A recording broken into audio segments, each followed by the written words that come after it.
Criminal constable Obules ను నాంపల్లి కోర్టులో హాజరుపరచనున్నారు. విచారణ నిమిత్తం పోలీసులు కస్టడీ కోరనున్నారు. వెలుగులోకి వచ్చిన 2 కేసులతో పాటు ఓబులేష్ ఇంకా ఎంతమందిని కిడ్నాప్ చేశాడు అనే వివరాలు ఆరా తీస్తున్నారు పోలీసులు.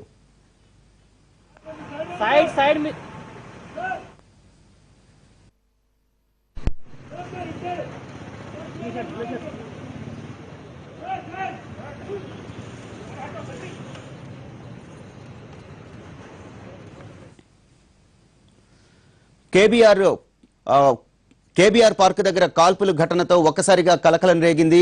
కేబీఆర్ పార్క్ దగ్గర కాల్పుల ఘటన తరువాత వెలుగులోకి వచ్చిన అనేక వాస్తవాలతో ఓబులేష్ పేరు ఒక్కసారిగా బయటకు వచ్చింది. ఓబులేష్ అసలు ఎందుకు ఈ నేరాలకు పాల్పడుతున్నాడు, AK-47 రైఫిల్ అసలు ఎప్పుడు దొంగతనం చేశాడు తదితర అన్ని వివరాలకు సంబంధించి పోలీసులు ఇప్పుడు కూపీలాగబోతున్నారు. మరి కొద్దిసేపట్లో తన్ని కోర్టులో ప్రవేశపెట్టబోతున్నారు. అతని నుంచి అనేక వివరాలు, గతంలో తను చేసిన ఇతరత్ర కేసుల వివరాలు కూడా ఇప్పుడు బయటకు రాబోవడంతో సర్వత్రా ఉత్కంఠ నెలకొంది.